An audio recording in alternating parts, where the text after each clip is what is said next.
স্বাগতম প্রাকৃতিক সৌন্দর্যের এক অনন্য রাজ্যে, সিলেটের জাফলং, যেখানে স্বচ্ছ পানির পিয়াই নদী আর সবুজ পাহাড় মিলে সৃষ্টি করেছে মুগ্ধতার এক নতুন গল্প।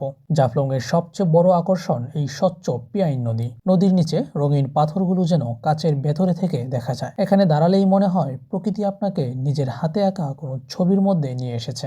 নদীর ওপরে দেখা যায় ভারতের মেঘালয়ের খাসিয়া পাহাড়, মেঘে ঢাকা পাহাড় আর নৌকার শব্দ, সব মিলিয়ে এক অসাধারণ শান্ত পরিবেশ। জাফলং এসে ঘুরে দেখতে পারেন খাসিয়াপল্লিয়ার চা বাগান, পাহাড়ি মানুষের জীবন আর সবুজ চায়ের বাগান, দুটোই আপনাকে দেবে নতুন অভিজ্ঞতা। এখানকার আরেক আকর্ষণ হলো পাথর উত্তোলন এলাকা। নৌকা থেকে পাথর উঠানোর দৃশ্য আপনার যে কোনো ভ্রমণকে আরো বিশেষ করে তুলবে। প্রতিদিনের ব্যস্ত জীবনে একটু শান্তি খুঁজতে চাইলে জাফলং হতে পারে আপনার সেরা গন্তব্য। সুন্দর প্রকৃতি, স্বচ্ছ পানি আর পাহাড়ের মায়া সবই আপনাকে বারবার ডাকবে।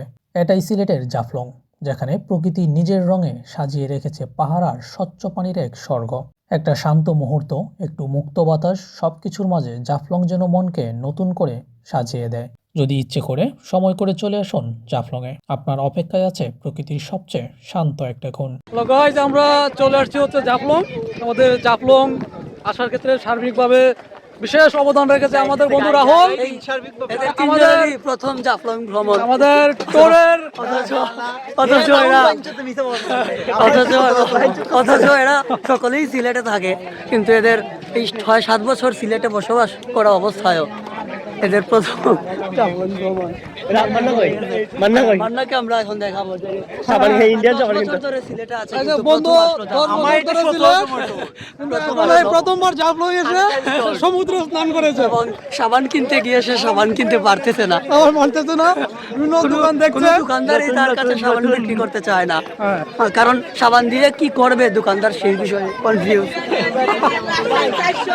সকালবেলা পূজনের কল, যদিও সকালে রিজিকা ছাড়া আমাকে কেউ কল দেয়ও না। তারপর আর কি বলবো ভাই, তারপর না ঘুম থেকে উঠে মুখ ধুয়েই চলে আসছি। রিদিকাকে কি মিস করছো? হ্যাঁ, রিদিকাকে খুব মিস করতেছি, খুব।